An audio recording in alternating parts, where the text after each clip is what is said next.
Selamat siang kepada seluruh tamu undangan yang terhormat. Kami persilahkan untuk segera dapat kembali ke dalam ruangan Upper Hills karena acara akan segera dimulai. Sekali lagi kami mengundang kepada seluruh wali kota anggota APEXI untuk segera menempati tempat duduk yang telah disediakan. Acara diskusi panel akan segera kita mulai. Terima kasih.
Kembali kami mengundang kepada seluruh tamu undangan yang kami hormati.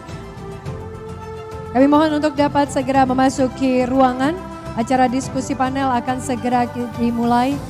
Dan sekedar informasi, narasumber untuk diskusi kita di panel yang kedua sudah berada di Upper Hills. Untuk itu mohon kerjasamanya, acara akan segera dimulai dalam beberapa menit ke depan.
Sekali lagi kami mengundang dan juga mohon kerjasamanya. Kami masih melihat ada kursi yang kosong di sini. Untuk itu segera untuk dapat memasuki ruangan di Upper Hills. Karena tentu saja diskusi panel kedua akan segera dimulai. Sekali lagi terima kasih atas kerjasamanya. Dan mohon bagi yang belum berada atau kembali ke ruangan untuk segera memasuki ruangan karena acara diskusi panel kedua akan segera kita mulai. Terima kasih.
Hadirin yang berbahagia, memasuki ruangan saat ini, Bapak Haji Anies Rashid Baswedan, SEMPP PhD, Gubernur DKI Jakarta, masa jabatan tahun 2017 hingga 2022. Didampingi oleh Wali Kota Makassar, Bapak Insinyur Haji Muhammad Ramdan Pomanto, dan Ketua Dewan Pengurus Apeksi, yaitu Wali Kota Bogor, Bapak Haji Bima Arya Sugiarto.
Terima kasih kepada seluruh rekan-rekan media. Kami persilakan untuk dapat kembali ke tempat dan acara diskusi panel kedua akan segera dimulai. Terima kasih.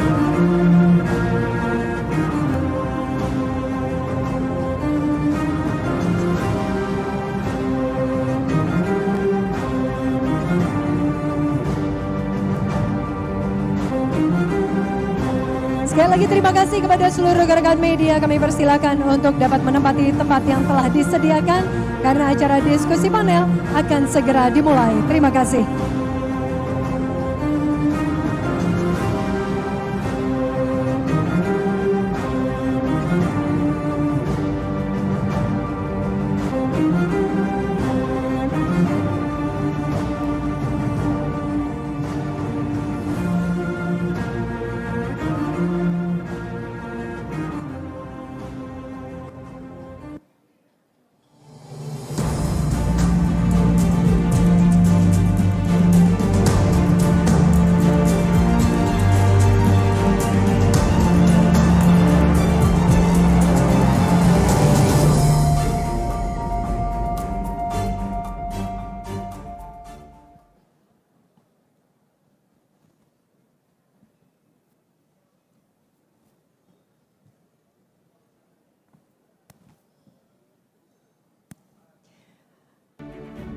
Assalamualaikum warahmatullahi wabarakatuh. Shalom, Om Swastiastu, Namo Buddhaya, salam kebajikan. Salam sejahtera untuk kita semua. Selamat datang dalam acara diskusi panel yang mengusung tema Visi Kota untuk Pemimpin Negeri, yang merupakan rangkaian kegiatan Rakernas 16 Apeksi tahun 2023. Boleh kita berikan tepuk tangan yang paling meriah untuk acara diskusi panel kita di siang hari ini. Dan tentu saja telah bergabung di tengah-tengah kita saat ini. Selamat datang kepada yang terhormat Bapak Haji Anies Rashid Baswedan SE MPP PhD, Gubernur DKI Jakarta masa jabatan tahun 2000 Bapak Alwis Rustam. Dan tentu saja selamat datang kepada Ketua Komisariat Wilayah 1 sampai dengan 6 Wali Kota seluruh Indonesia, anggota Apeksi. Sekali lagi kita berikan apresiasi setinggi-tingginya untuk kita semua. Untuk diketahui bersama, Apeksi merupakan asosiasi pemerintah kota seluruh Indonesia yang telah terbentuk sudah 22 tahun. Apeksi merupakan wadah yang tentu saja dibentuk oleh pemerintah kota yang bertujuan untuk membantu anggotanya mempercepat pelaksanaan otonomi daerah dan juga menciptakan iklim yang kondusif bagi kerjasama antar pemerintah daerah. Dan kita saat ini memiliki 5 hari dalam rangkaian Rakernas ke-16 Apeksi 2022 dan kita telah memasuki hari keempat. Kita akan menyaksikan terlebih dahulu bagaimana kegiatan yang telah berjalan dengan sangat baik dan sukses dalam rangkaian kegiatan Apeksi, Rakernas Apeksi ke-16 tahun 2023. Mari kita saksikan bersama.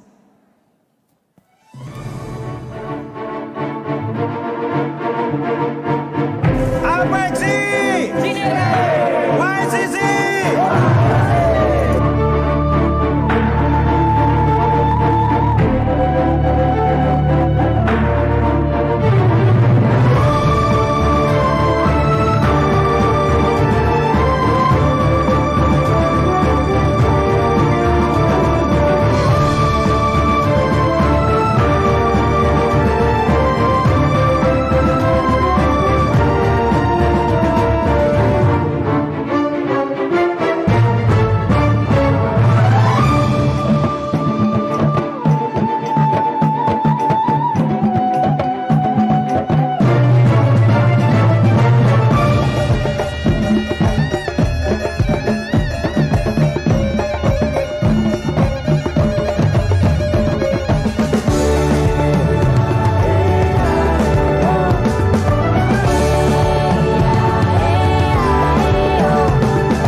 dan hadir di sini 50 kota ditambah dengan delegasi pemuda Singapura.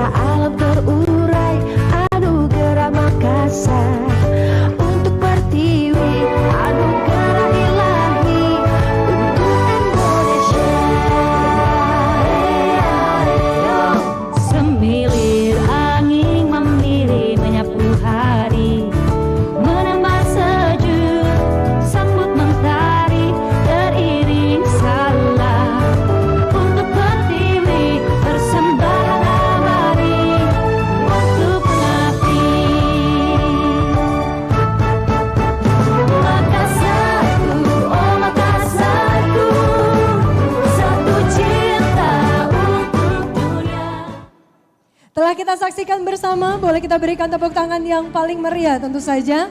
Rangkaian kegiatan yang tentu saja ini berada di hari keempat dari seluruh rangkaian kegiatan Rakernas Apeksi ke-16 tahun 2023. Langsung saja kita memasuki sesi diskusi panel yang mengusung tema Visi Kota untuk Pemimpin Negeri yang akan dipimpin oleh moderator Ketua Dewan Pengurus Apeksi dan Wali Kota Makassar. Mari kita sambut Bapak Bima Arya Sugiarto dan Bapak Muhammad Ramdan Tomanto.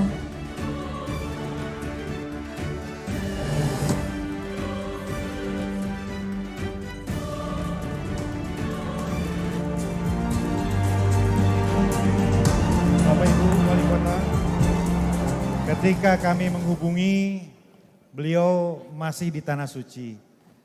Tapi kemudian merespon, membalas, dan walaupun kelihatannya masih agak sedikit flu dan batuk-batuk, bela-belain banget untuk hadir bersama-sama kita. Kita undang ke panggung Bapak Anies Baswedan.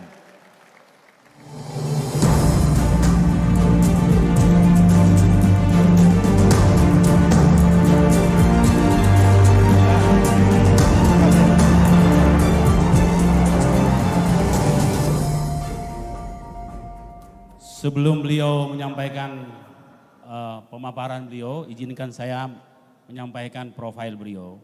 Nama lengkap Anies Rashid Baswedan, tempat dan tanggal lahir Kuningan, Jawa Barat, 7 Mei 1969, istri Ferry Farhati Ganis, anak 4 orang, pendidikan Universitas Gajah Mada, Northern Illinois University, ini saya pernah ke sana Pak, di DeKalb, Chicago, ya. Dan Universitas Maryland. Saya kira kalau pekerjaan semua sudah tahu bahwa beliau adalah Menteri Pendidikan dan Kebudayaan Indonesia yang ke-27 dan Gubernur DKI Jakarta ke-19. Kami persilahkan. Pak Anies, izin melaporkan di Rakernas ini ada 3 agenda besar.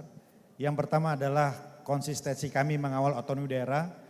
Teman-teman banyak curhat soal reformasi birokrasi, fiskal, pendidikan dan lain. Yang kedua, tadi Pak Anies sudah lihat, kita ingin melihat 2045 kita jemput dengan menyiapkan anak-anak muda. Yang ketiga, ini tahun politik, transisinya harus juga menghitung faktor perencanaan pembangunan. Perencanaan RPJMD, RPJP nggak boleh putus, harus terus nyambung. Dan kami ingin sekali melihat pemilu, pileg, pilpres berjalan dengan damai, dengan guyup, mencerahkan, membahagiakan untuk semua. Izin Pak Anies, tadi kami tanya satu kata, satu pertanyaan kepada Mas Ganjar, yang akan kami tanya kepada Mas Anies hal yang sama. Jadi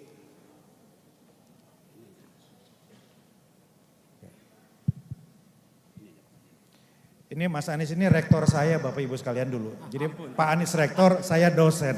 Jadi agak-agak grogi sedikit kali ini. Izin Pak Rektor.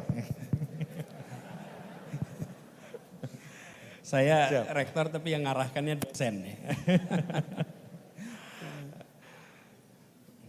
Pak Prabowo dan Pak Ganjar. Ah, Satu kata tentang Pak Prabowo. patriot.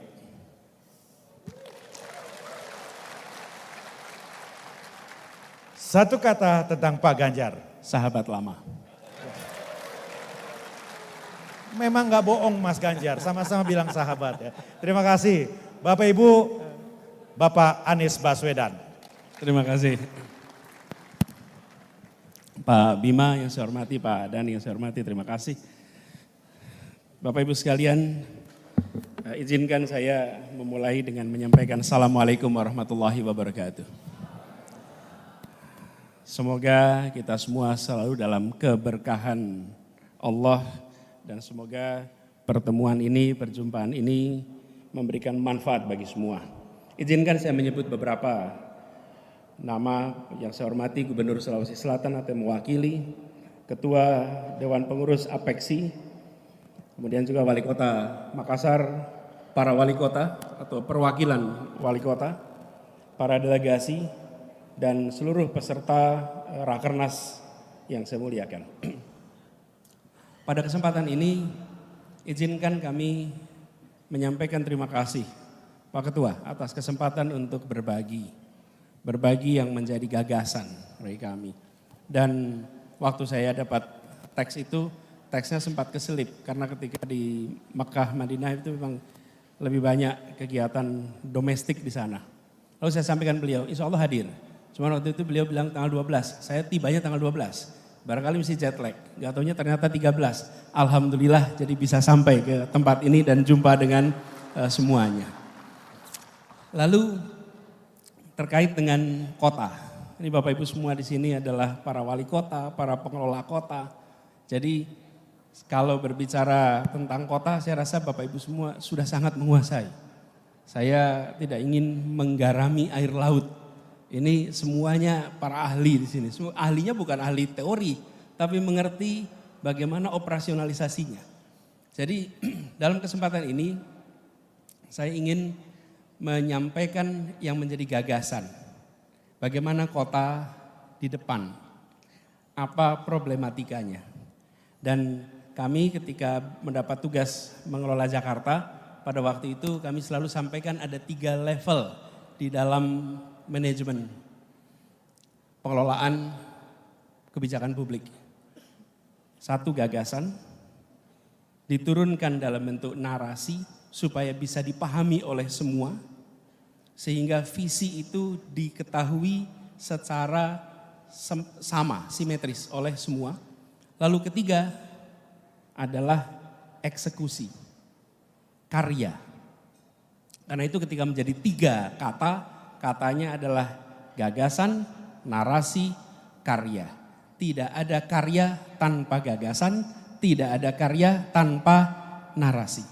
Sehingga apapun yang dilakukan bisa dicari asal muasalnya dan dicari penjelasannya. Nah, itu yang kami ingin sampaikan di sini adalah beberapa hal terkait dengan gagasan. Karena itu sekalian, kalau boleh tunjukkan next slide.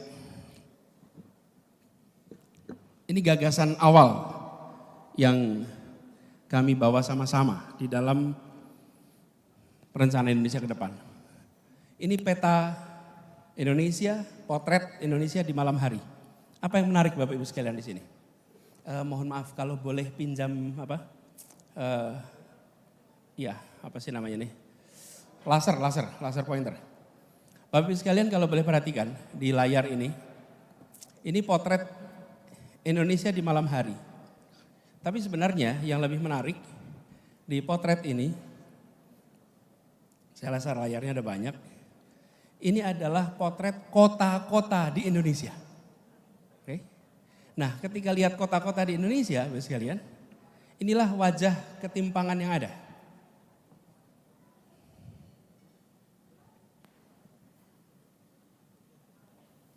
Kelihatannya ada ketimpangan juga Pak di sini Pak. Coba dilihat dulu. Jadi kalau Bapak Ibu perhatikan, oke, sip. Ternyata ketimpangan pengetahuan pengelolanya nih Pak. Kalau Bapak Ibu perhatikan di sini, tidak sampai rupanya. Oke, lihat saja. Lampu ini menggambarkan kota di Indonesia. Ketika kita lihat kota-kota ini, sekalian, di Jawa paling terang itu Jakarta, Surabaya. Begitu masuk Sumatera, titik-titik kecil. Kalimantan titik-titik kecil. Ini yang lebih ramai itu di Sarawak. Ini Malaysia. Sampai di kawasan timur gelap. Saya tidak menggunakan statistik Bapak Ibu sekalian. Gak pakai statistik nih. Tentang macam-macam. Gak usah, pakai ilustrasi ini aja. Listrik yang nyala di malam hari. Dari situ terlihat ketimpangan yang luar biasa. Coba kita lihat negara lain.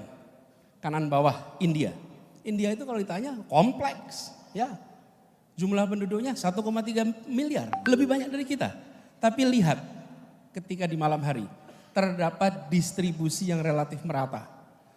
Ini kalau pakai layarnya yang TV warnanya lebih jelas. Di sini terlihat bahwa kota-kota memiliki dalam tanda kutip kontribusi yang relatif setara. Dari situ lihat kemudian Korea Selatan apalagi. Seoul tentu saja paling kuat.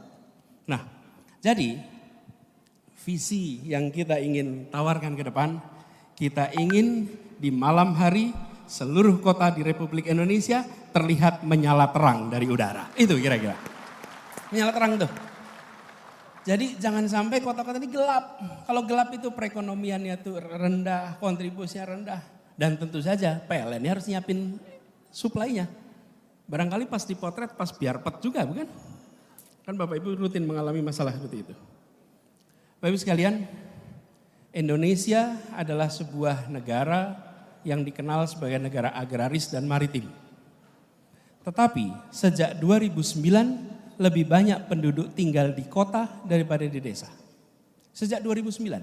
Jadi kalau sampai dengan sekarang 14 tahun kemudian proporsi penduduk tinggal di kota lebih banyak daripada di desa. Coba lihat next slide. Urbanisasi ini adalah inevitable, tidak bisa dihindari. Tetapi masalah yang ada di sebuah kota sesungguhnya adalah soal pilihan. Kita memilih membiarkan muncul masalah atau kita memilih untuk mengantisipasi masalah. Urbanisasi itu oke, baik-baik saja. Yang tidak baik itu Jakartanisasi. Ke Jakarta semua, that's not good. Tapi kalau urbanisasi, it's okay. Urbanisasi itu normal dan terjadi seluruh dunia. Diperkirakan tadi visinya Pak Ketua 2045. Tahun 2045 itu 70% penduduk Indonesia akan tinggal di perkotaan. Harus antisipasi dari sekarang. Sekarang 57. Bila kita biarkan tanpa perencanaan yang serius secara kolektif, nanti kita mengulangi masalah yang ada di Jakarta. Kemudian yang kedua, kita saksikan bahwa di perkotaan ini kontribusi dari penambahan penduduk perkotaan itu setiap 1% penambahan PDB per kapita nasional meningkatnya 1,4%.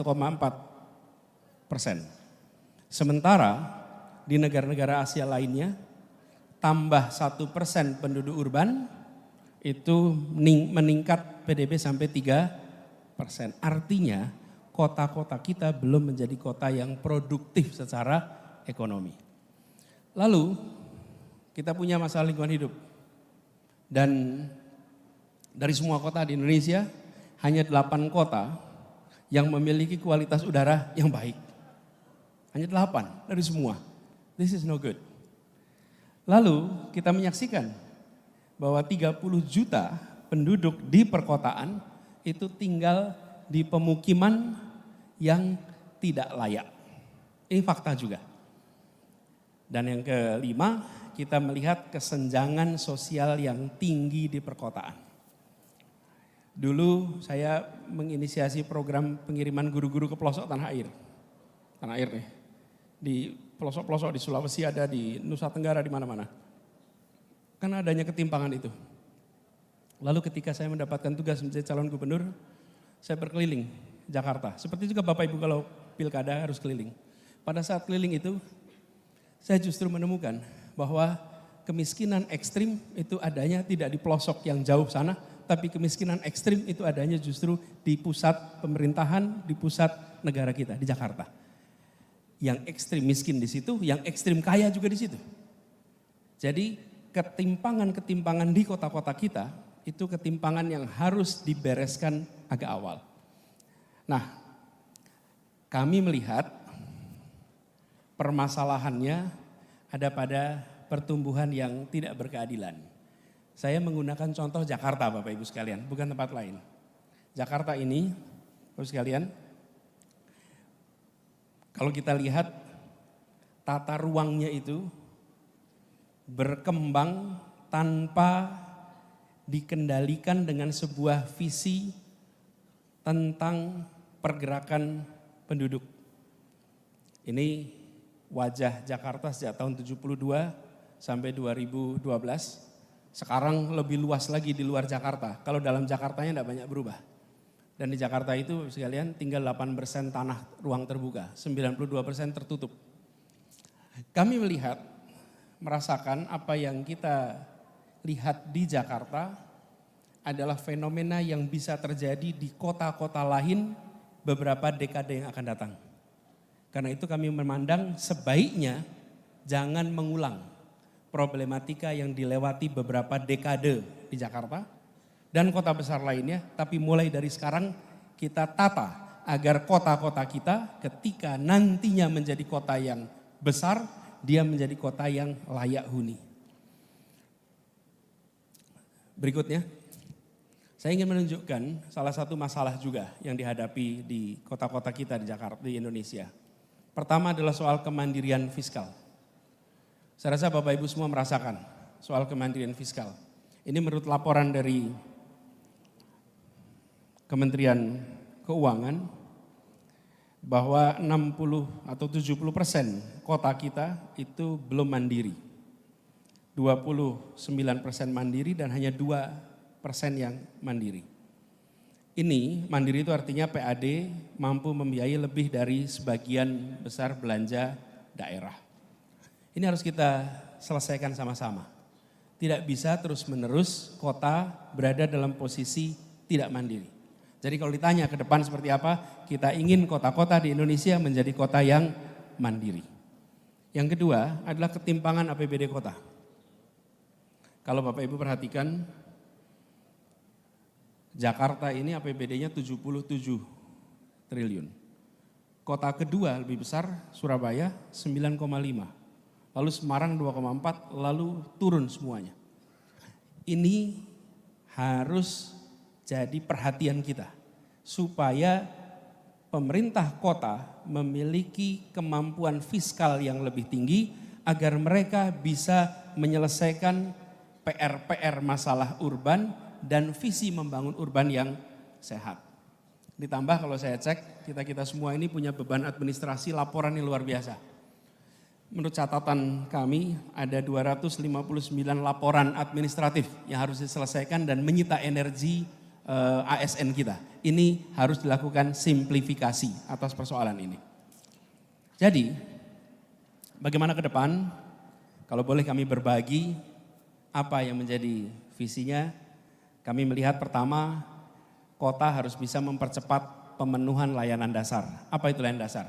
1, air. 2, kesehatan, pendidikan, pangan, papan. Ini contoh 5 layanan dasar yang harus dipercepat pemenuhannya. Pangan saja Bapak Ibu sekalian. Kita semua ini yang tinggal di perkotaan tidak punya lahan pertanian. Tapi bagaimana perkotaan dan pedesaan memiliki satu skema untuk bisa memasok kebutuhan pangan dengan harga yang terjangkau dan sustainabilitasnya terjamin. Kemudian yang kedua, tata kota yang produktif dan berkelanjutan.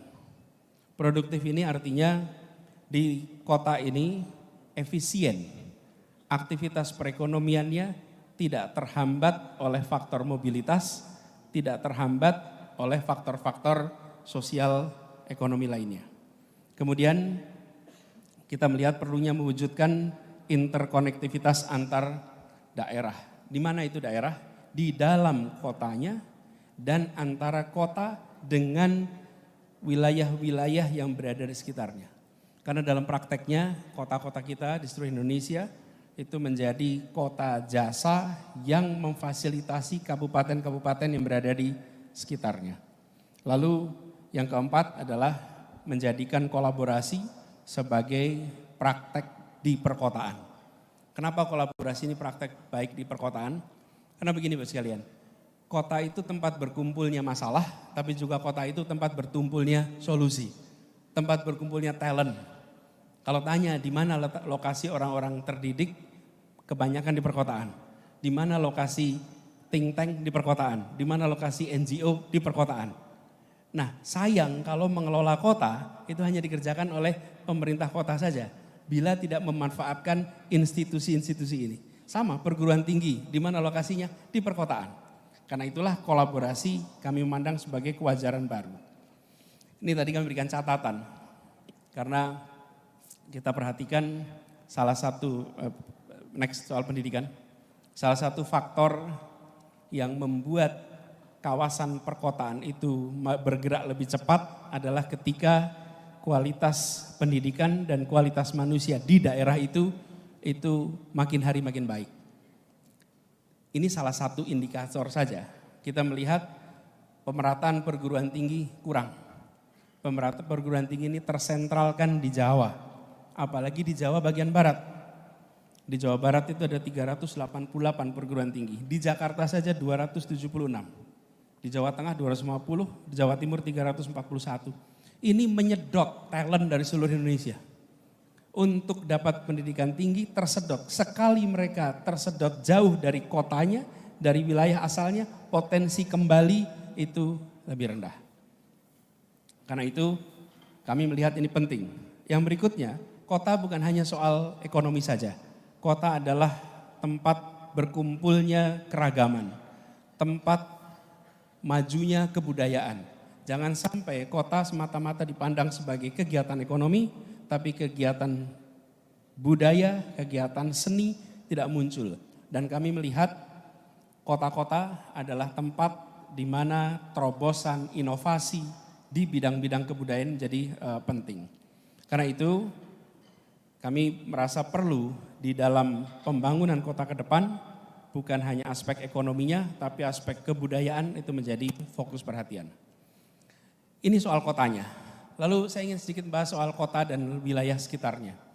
Tidak bisa dipungkiri, kota-kota ini menjadi pusat rumah sakit, pendidikan, kebudayaan, perdagangan, yang ini berkorelasi dengan kawasan sekitarnya. Jadi pembangunan kota harus juga memasukkan bagaimana bisa kolaborasi dengan daerah-daerah sekitarnya.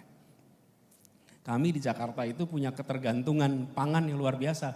Jadi kami buat kerjasama dengan kabupaten-kabupaten yang memproduksi pangan sehingga bisa memasok pangan, mengurangi mata rantai yang membuat harga menjadi tinggi. Ini saya berikan ilustrasi di sebelah kanan tentang bagaimana kita bekerja dalam konteks pangan.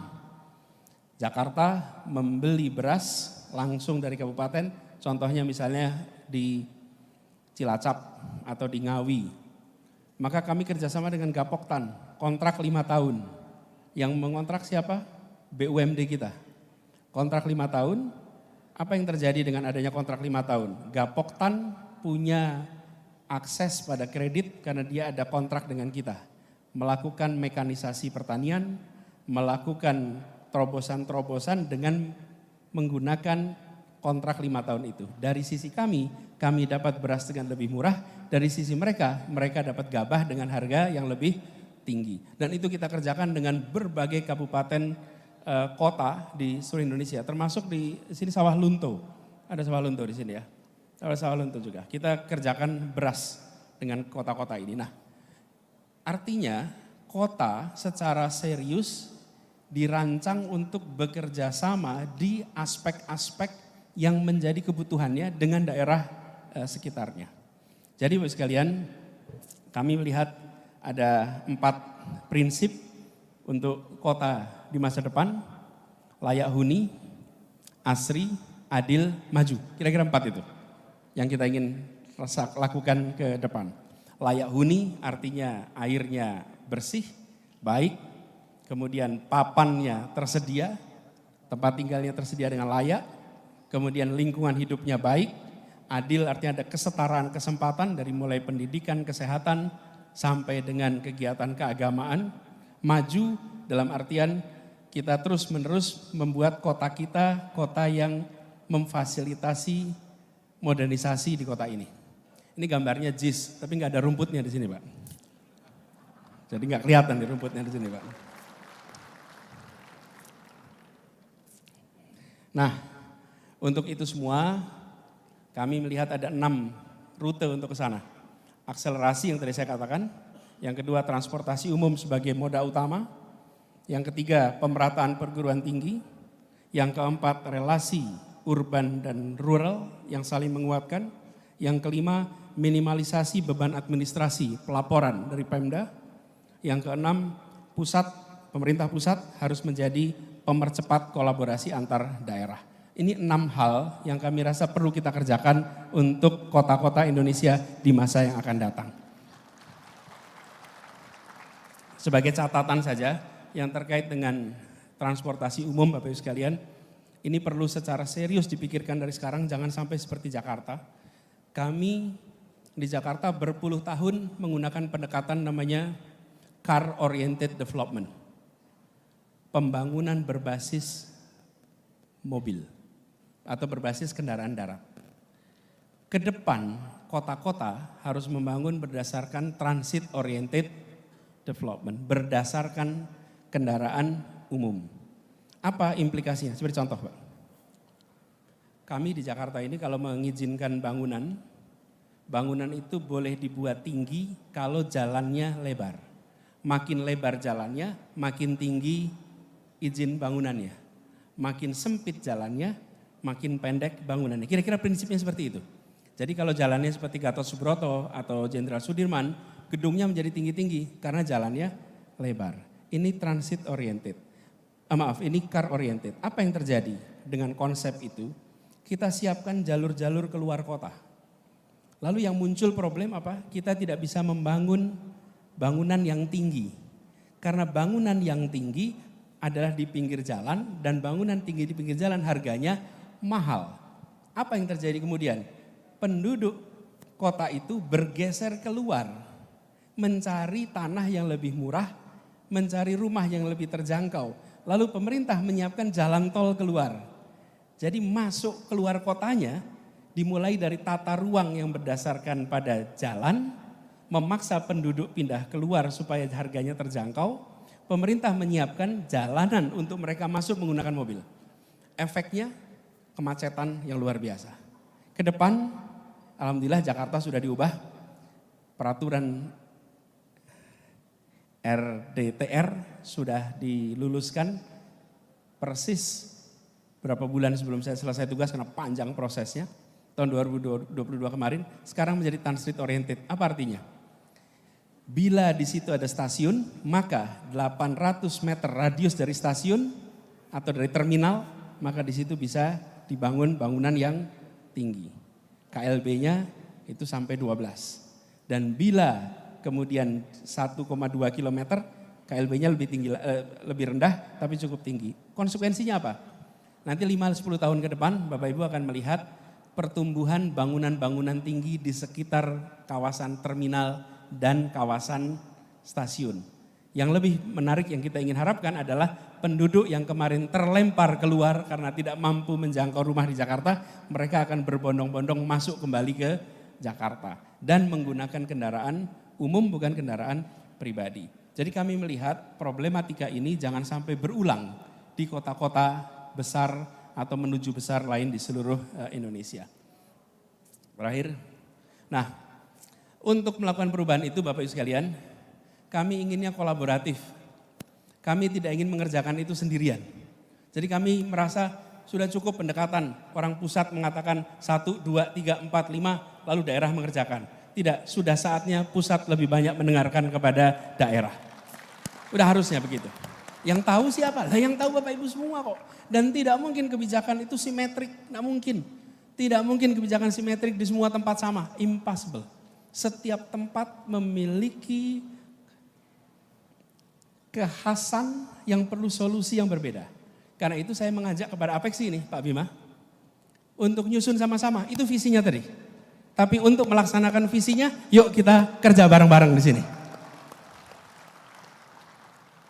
Visinya harus sama dulu, tadi yang saya sampaikan. Beberapa poin tadi. 1, kota yang layak huni, enggak usah kembali, biar fokus itu.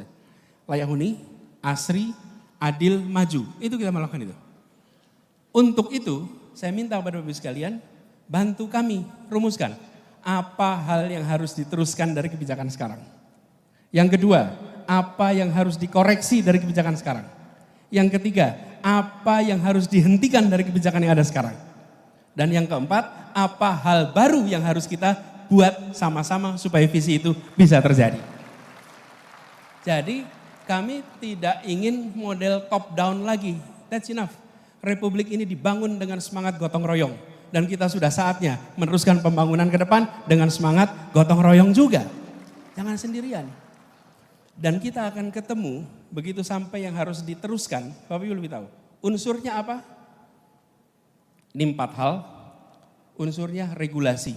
Undang-undang apa yang harus penyesuaian. PP apa yang harus penyesuaian. Keputusan menteri A, B, C, D, E, F, G apa yang harus penyesuaian. Kemudian juga keputusan dari Kementerian Dalam Negeri apa yang harus melakukan penyesuaian. Untuk melakukan ini semua. Tidak bisa yang tahu hanya Jakarta, justru yang berada di daerah sering lebih tahu. Lalu yang ketiga Pak, lapis ketiga nih Pak, pro-konnya. Stakeholder mana yang akan tidak setuju, stakeholder mana yang akan setuju atas 4 hal yang akan dikerjakan ini. 4 hal ini. Jadi kami berharap dari forum ini, satu kami tawarkan apa visi ke depan, gagasan, narasi, karyanya kami sampaikan. Tapi kita ingin bekerja bersama untuk mewujudkan dalam pelaksanaannya ke depan. Jadi terakhir coba, kami berharap membangun kota ini berarti menghidupkan warga, mengelevasi desa, dan memajukan negara. Dan kami berharap potensi perkotaan itu dikembangkan secara merata. Jangan hanya kota di Jakarta atau kota di Jawa saja yang terlihat terang di malam hari. Dan kita membutuhkan kolaborasi bersama. Itu dari kami, terima kasih. Kurang lebih mohon maaf. Assalamualaikum warahmatullahi wabarakatuh.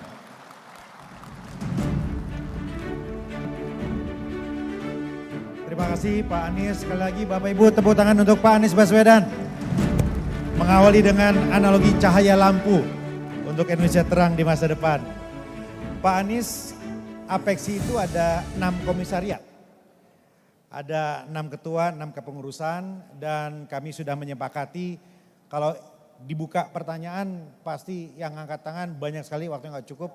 Izin untuk memberi kesempatan kepada 2 perwakilan komisariat, ya Pak Dhani, kita undang 2. Yang pertama dari komisariat 2, yaitu Wali Kota. Ini yang paling ceria, yang paling suka bernyanyi. Wali Kota Lubuk Linggau, kami persilakan. Ya. Terima kasih. Assalamualaikum warahmatullahi wabarakatuh. Yang tentu kami cintai Bapak Anies Rashid Baswedan. Saya Wali Kota Lubuk Linggau, mewakili daripada teman-teman Komwil 2 Sumatera bagian selatan yang terdiri dari 10 kota. Jadi kami 10 kota, dan yang ingin kami sampaikan yaitu berkaitan dengan otonomi daerah dan kewenangannya.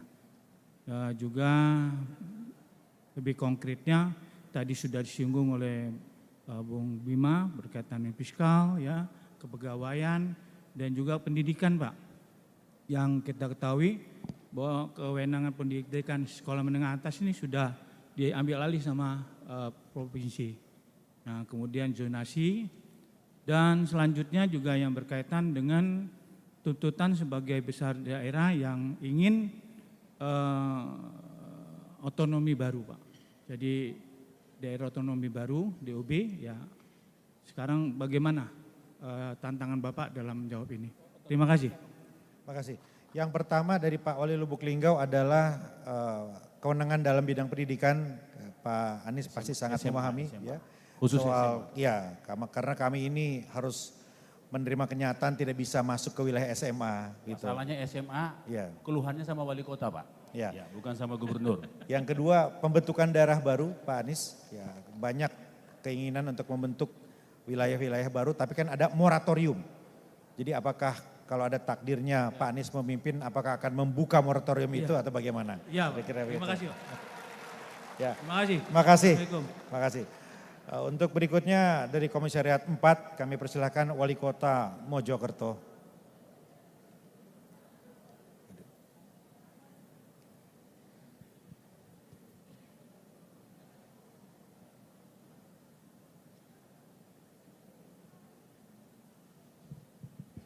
Terima kasih.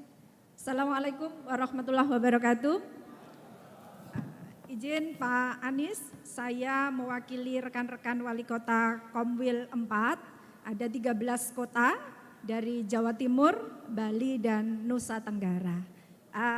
Terkait kondisi kota, bahwa kami ini di kota harus banyak membangun dengan apeksi yang bersinergi, berkolaborasi. Tentu saya selaku wali kota Mojokerto yang merupakan kota terkecil ketiga di Indonesia juga ingin kota kami maju. Begitu pula teman-teman wali kota yang lainnya. Namun kendala yang kami hadapi salah satunya adalah terkait dengan fiskal daerah.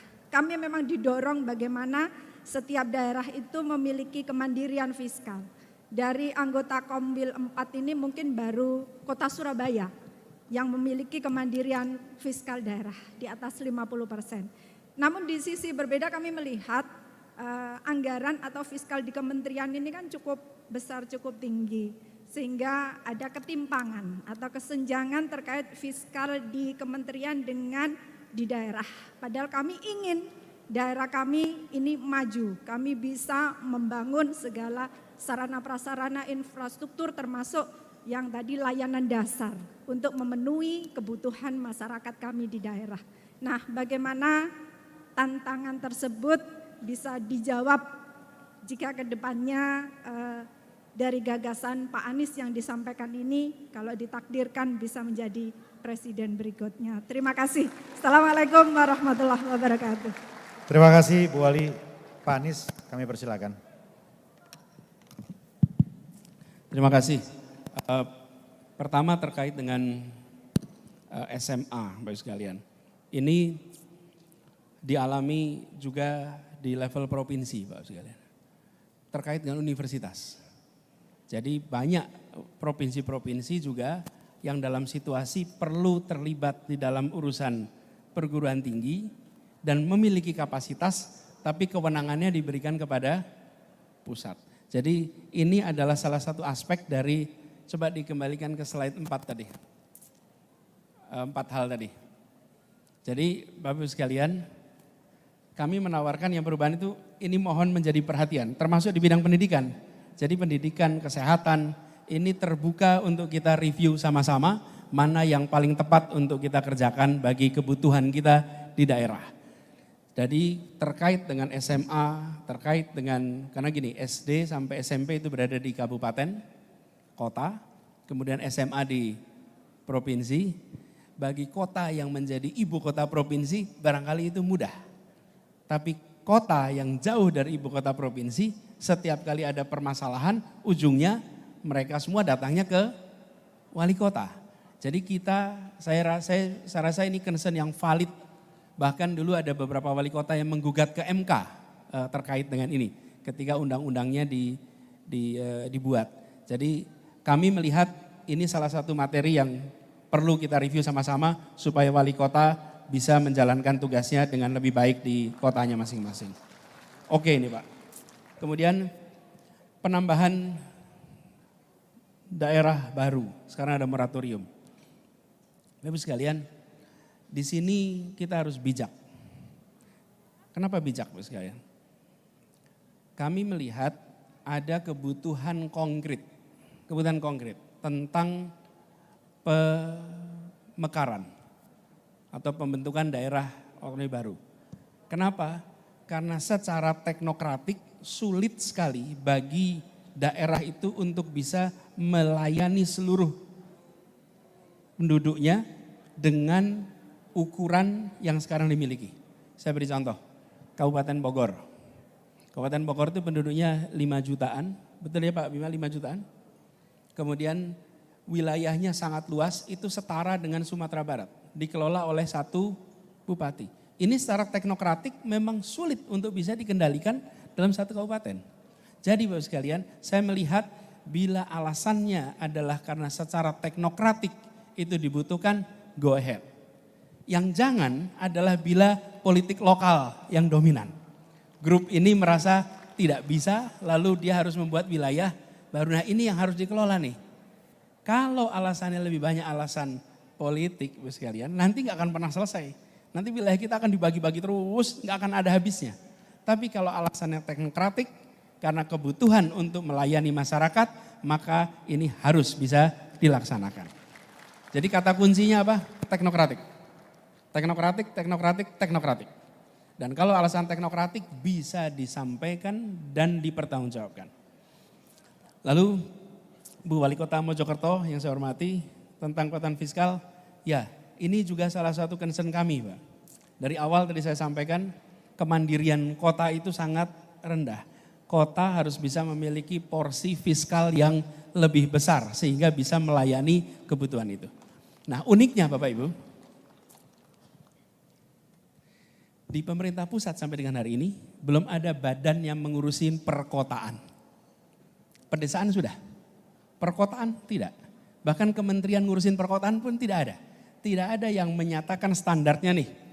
Di dalam perkotaan, pelayanan dasar air, pelayanan dasar kebutuhan rumah tangga seperti pasokan gas, kemudian untuk pembuangan sampah, lalu untuk pendidikan, lalu untuk kesehatan, tidak diperhatikan sebagai sebuah klaster khusus kawasan perkotaan. Sehingga kementerian-kementerian itu program-programnya tidak terkoordinir untuk perkotaan. Tapi kalau pedesaan ada kementeriannya yang mengurus pedesaan. Sudah saatnya kami merasa perlu ada apapun namanya badan yang mengurusin perkotaan sehingga kota-kota ini ada advokatnya di tingkat nasional. Apeksi saja itu menjadi asosiasi tapi dia bukan menjadi sebuah badan yang secara serius memberikan perhatian pembangunan kota. Bahkan kalau kita bicara tentang tata kota, ada ketimpangan yang serius tentang kualitas perencanaan tata ruang kita. Ada kota-kota yang perencanaan tata ruangnya baik, ada kota-kota yang perencanaan tata ruangnya kurang. Dan koordinasi hanya dari Kementerian Tata Ruang tidak akan murah mencukupi karena mereka mengcover semua. Harus ada yang perhatikan ini. Jadi kami melihat fiskal ya perlu ditingkatkan, porsi ke kementerian dan porsi ke daerah tidak proporsional, ini harus dikoreksi. Kemudian kami melihat perlu ada sebuah badan, sebuah institusi di pusat yang secara serius membantu kota-kota dari aspek tata ruang sampai mobilitas sampai dengan pengelolaan sampah, pendidikan dan lain-lain. Nah ini menjawab dari Ibu Wali Kota Mojokerto. Jadi Bapak Ibu sekalian, 4 hal ini saya titip Bapak Ibu, kalau boleh Pak Ketua Apeksi, bahwa 4 hal ini kita ingin rumuskannya sama-sama. Kami tidak ingin apa yang menjadi visi besar itu akhirnya dilaksanakan secara perencanaannya simetrik, diterapkan sama untuk seluruh wilayah yang ujungnya tidak akan bisa berjalan dengan baik. Begitu, terima kasih. Terima kasih. Pak Anies, izin satu hal lagi kalau diizinkan boleh. Pak Anies tadi banyak sekali berbicara dengan kota dengan perspektif yang saya kira sangat update ya. Ada satu hal yang saya kira menjadi concern kepedulian dari teman-teman wali kota dan juga mungkin rakyat Indonesia. Bagaimana Mas Anies memandang perencanaan dan pembangunan IKN Ibu Kota Negara Nusantara? Terima kasih.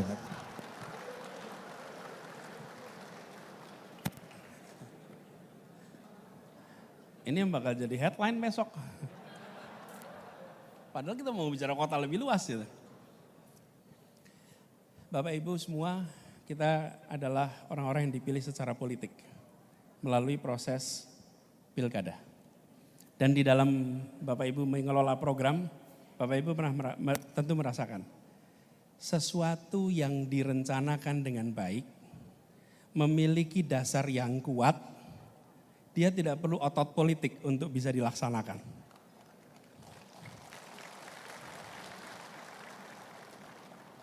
Sesuatu yang punya dasar kuat dan baik dirasakan masyarakat dengan sendirinya akan menggelinding. Dengan sendirinya akan menggelinding. Tapi kalau dia tidak memiliki dasar yang kuat, ya, kemudian tidak jelas yang mendapat manfaat siapa, maka wali kota itu harus kerja keras, pakai otot politik untuk membuat program yang diinginkan jalan. Betul tidak, Mas Ilham? Jadi saya melihat bila ini adalah rencana yang baik, ya pasti jalan terus.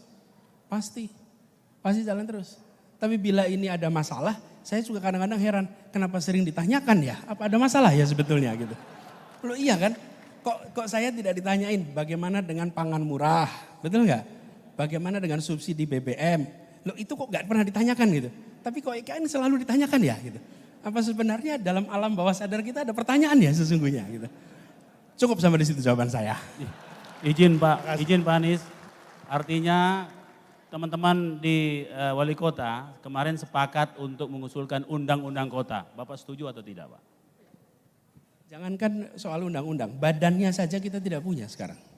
Ya, jadi kami melihat Indonesia sudah bergerak dari negara agraris maritim yang kawasan terbesarnya adalah rural menjadi sebuah negara dengan kawasan urban yang lebih banyak. Sementara kita tidak punya kekhususan baik regulasi maupun badan tentang perkotaan. Jadi kita membutuhkan itu, tapi hati-hati. Hati-hati dengan membuat undang-undang. Saya melihatnya begitu. Kalau saya usulannya adalah badan dulu. Badan ini jadi mengkompilasi semua persoalan. Kemudian disusun roadmap-nya. Dan roadmap itu kemudian membutuhkan payung undang-undang. Karena kalau tidak, undang-undang ini bisa banyak free rider yang masuk. Begitu muncul dalam undang-undang kita nggak bisa berbuat apa-apa. Kira-kira fasenya seperti itu, Pak Dhani. Terima kasih Pak Anies. Tepuk tangan untuk Pak Anies. Agak kenceng nih tepuk tangannya nih.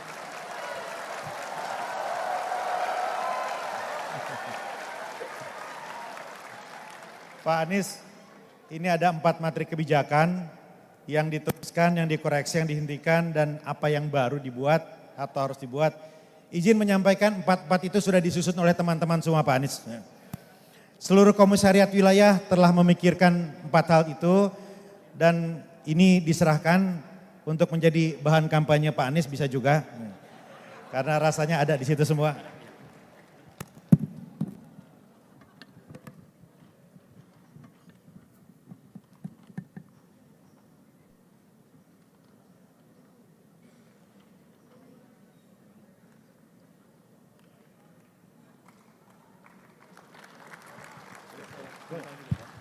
Terima kasih Pak Bima, Pak Dhani yang sudah membuat ini lengkap. Kami terima kasih, ini saya bawa. Tapi kalau boleh usul Pak, biasanya rekomendasi ini tuh jarang menyebut poin nomor 3. Poin nomor 3 itu hal yang harus dihentikan. Oke, kenapa? Yang terjadi kita itu bertumpuk-tumpuk tambah regulasi, tambah program, tapi tidak berani melakukan discontinue atas yang kemarin kita anggap salah. Oke? Jadi kita tambah, yang bermasalah nggak berani dihentikan. Nah saya usul yang bermasalah apa? Tolong ini kasih tahu. PP-nya mana, undang-undangnya mana, peraturan menterinya mana. Kalau itu ada, insya Allah nanti eksekusinya jauh lebih mudah lagi. Gitu ya, makasih. Makasih Pak Bima. Siap Anies, kita tambahkan yang perlu dihentikan. Kalau teman-teman berani nanti kita tambahkan. Kita berikan tepuk tangan sekali lagi. Telah diberikan rekomendasi dari Apexi ke-16 tahun 2023. Terima kasih kepada 2 moderator yang sangat luar biasa dan tentunya terima kasih kepada Bapak Anies Baswedan yang telah berkenan untuk menjadi narasumber. Ada tentu saja kenang-kenangan dari Ketua Dewan Pengurus Apexi dan juga Wali Kota Makassar yang akan diberikan kepada narasumber diskusi panel kita yang kedua hari ini.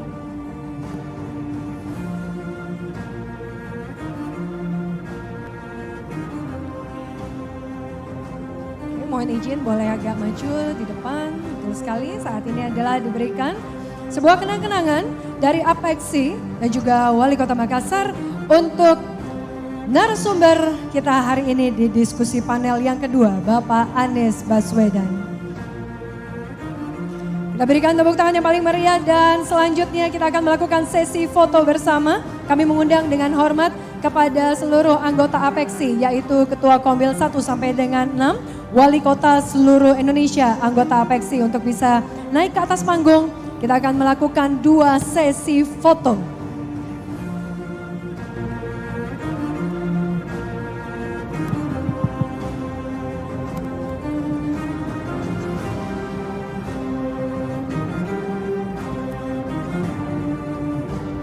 akan disiapkan di bagian belakang, sudah ada tangga berjajar yang bisa membantu seluruh wali kota se-Indonesia, anggota APEXI untuk mengambil posisinya masing-masing.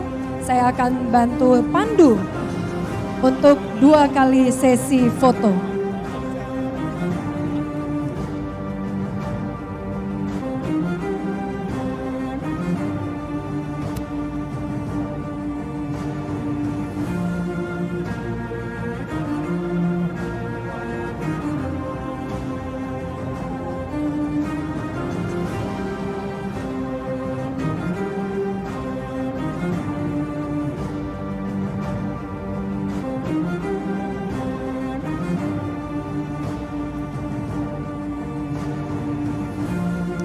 Terima kasih kepada tim protokol Kota Makassar yang tentu saja telah membantu acara berjalan dengan sangat baik. Dan kita sudah bersiap untuk melakukan sesi foto yang pertama. Kita akan kepalkan tangan kanan. Ada yang mau disampaikan di sini Pak Anies? Cukup ya? Kepalkan tangan kanan kita dan kita akan bantu. APEXI Sinergi, APEXI Sinergi, APEXI Sinergi. Satu foto lagi. Jika berkenan kita ambil foto selfie terlebih dahulu dan kamera akan dipegang oleh Bapak Anies Baswedan. Kami persilakan pemegang kamera untuk sebelum bisa selfie Bapak Ibu sekalian, ada yang terlupa. Jadi kami menyiapkan sebuah buku yang berisi transformasi perkotaan, kasusnya Jakarta, yang mudah-mudahan bermanfaat untuk Bapak Ibu sekalian. Dan apa yang sudah dikerjakan di Jakarta, 2 buah buku ini nanti kami berikan kepada Bapak Ibu sekalian masing-masing 2 kopi. Mudah-mudahan manfaat. Secara simbolis pada Pak Ketua dulu Pak. Nah sekarang selfie-nya. Ini semua yang pernah kampanye pasti tahu cara selfie Pak. Oke. Hanya kita berikan kesempatan hanya Pak Anies yang memegang handphone, mohon maaf. Hanya Pak Anies saja yang memegang handphonenya dan kemudian dilakukan sesi foto bersama. Bukan selfie saja ya, wifi ya, berfoto bersama. Luar biasa. Sekali lagi kita berikan tepuk tangan kepada Bapak Haji Anies Rashid Baswedan, Menteri Pendidikan dan Kebudayaan Indonesia ke-27 dan Gubernur DKI Jakarta ke-17.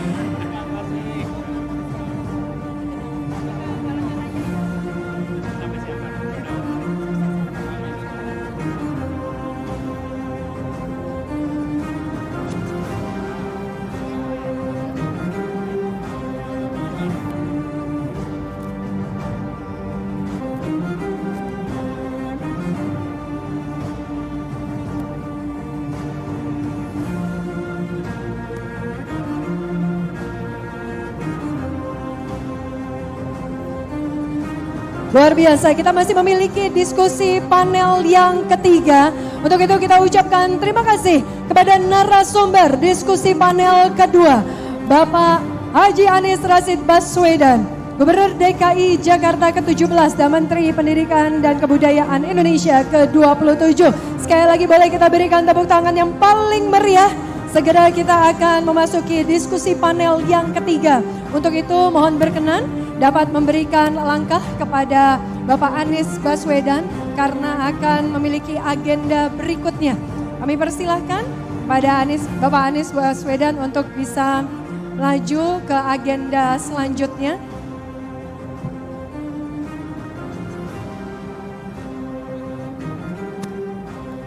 Kami mohon kesediaannya teman-teman media. Kami mohon kesediaannya, kami masih memiliki diskusi panel yang ketiga.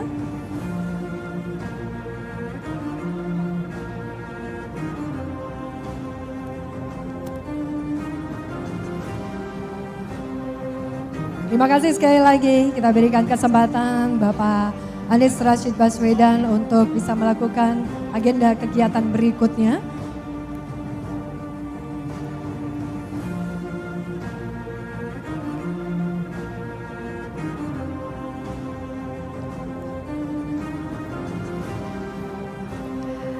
Mari kita berikan tepuk tangan yang paling meriah kepada Bapak Haji Anies Rashid Baswedan, Gubernur DKI Jakarta ke-17, Menteri Pendidikan dan Kebudayaan Indonesia ke-27.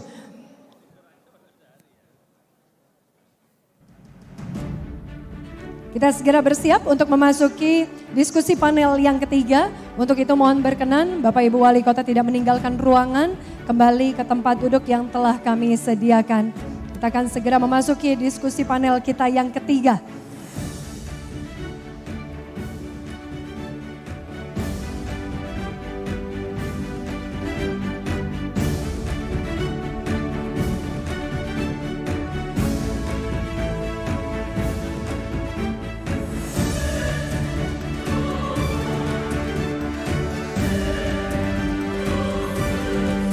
Oke, kita berikan kesempatan Bapak Anies Baswedan untuk turun karena ada langkah yang harus dilakukan di situ.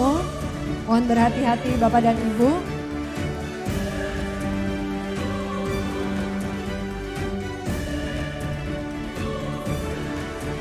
Terima kasih sekali lagi pada seluruh tamu undangan yang berbahagia. Kami persilakan untuk dapat kembali ke tempat. Diskusi panel yang ketiga akan segera dimulai.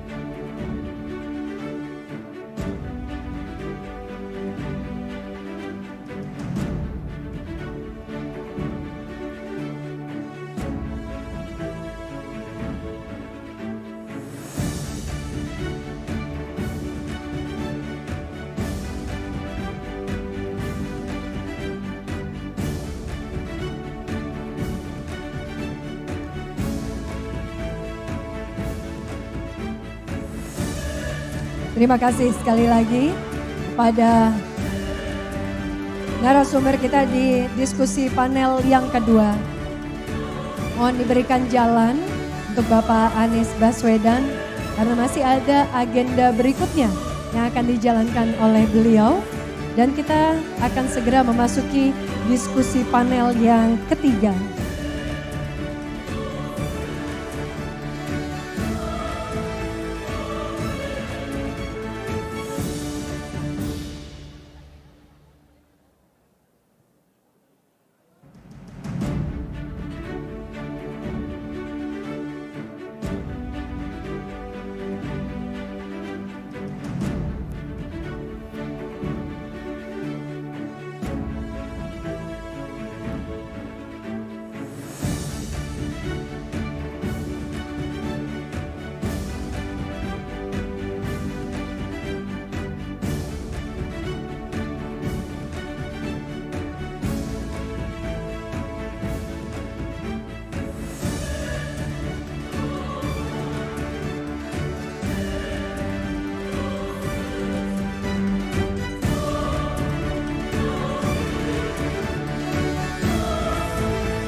Kembali saya umumkan untuk bisa seluruh tamu undangan kembali menempati area yang telah disediakan.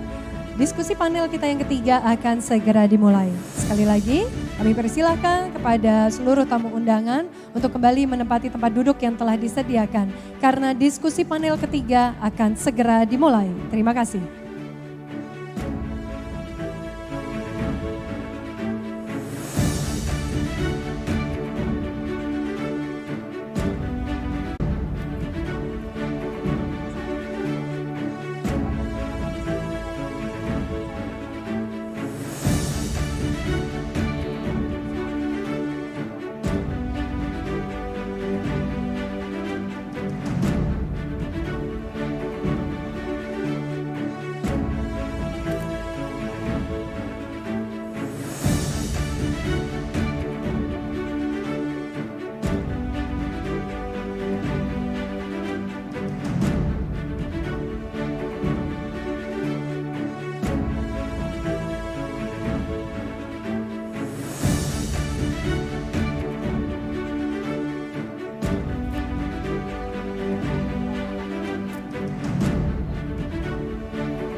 Kami undang kembali kepada seluruh tamu undangan yang kami banggakan untuk bisa segera memasuki ruangan karena acara diskusi panel ketiga akan segera dimulai.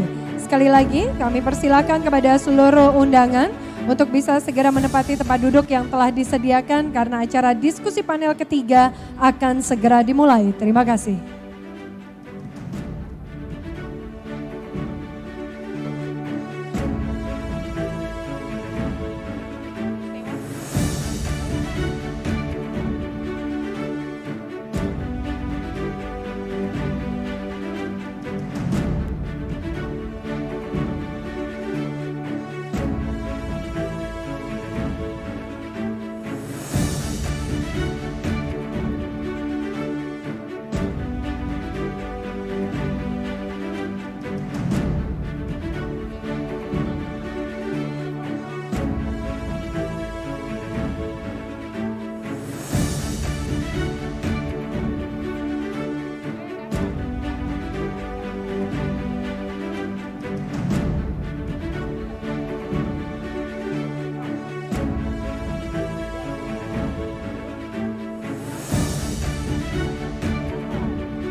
bersama kami di Res FM pastinya. Dan kali ini sahabat Res, saya telah terhubung dengan rekan Ruby yang akan memberikan informasi seputar lakukan di wilayah tepatnya di Gedung Upper Hills, lokasi pelaksanaan APEXI 2023. Baik, kepada rekan Ruby, saya persilahkan untuk memberikan laporannya.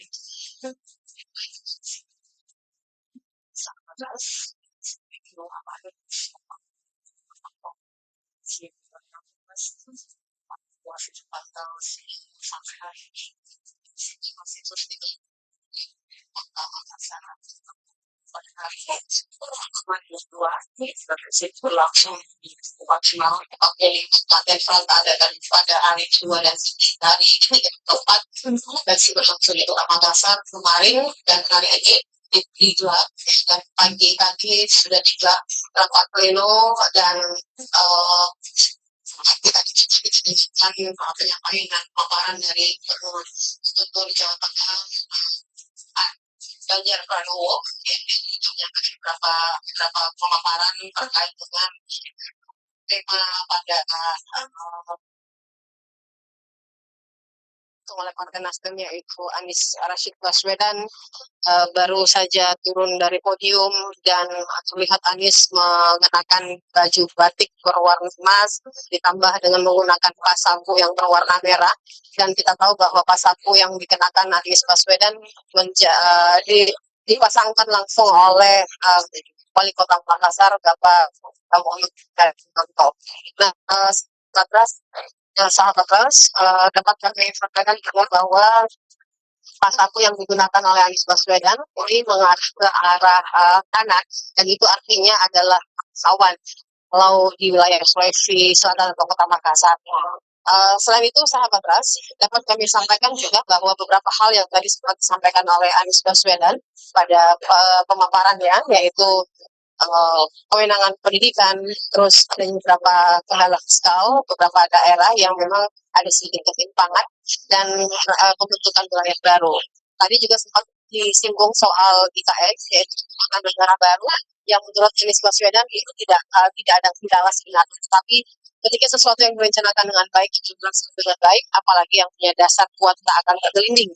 Ini yang sempat menjadi salah satu hal yang cukup riuh pada saat hal ini ditanyakan oleh Wali Kota Bogor yaitu Bapak Bima Arya terkait dengan IKN karena kabar yang kami dengar juga bahwa pembangunan IKN ini menjadi salah satu hal yang menarik disampaikan, apalagi kita tahu bahwa Anies Baswedan merupakan salah satu calon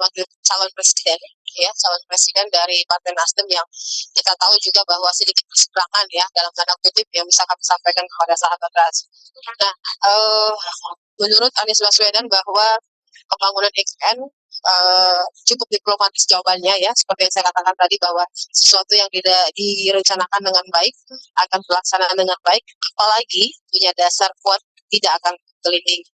Ya tentu saja ketika pembangunan itu tidak didasari oleh politik pastinya akan baik-baik saja. Nah, sementara sahabat Ras, laporan saya langsung dari Gedung Upper Hills ya, berlangsungnya kegiatan APEXI 2023 ke-16 dan tentu saja selepas sholat asar nanti akan ada narasumber yang ketiga akan hadir yaitu Prabowo Subianto yang dimanapun sampai saat ini masih ditunggu kedatangannya untuk tiba di Gedung Upper Hills wilayah Tanjung Bunga. Sampai saat ini juga situasi dan kondisi di Upper Hills pun masih cukup ramai terlihat para peserta pun sampai saat ini masih memadati lokasi acara APEXI di sekitaran Metro Tanjung Bunga. Mungkin demikian laporan saya untuk sementara rekan Risa. Baik. Balik ke studio. Baik, terima kasih atas laporannya rekan Rupi dan selamat kembali bertugas. Dan sahabat Ras, itu dia laporan live dari lokasi tepatnya di Gedung Upper Hills untuk lokasi pelaksanaan APEXI ke-16 di tahun 2023. Dan untuk informasi selanjutnya, sahabat Ras, jangan kemana-mana, tetap di sini 99,6 Ras FM.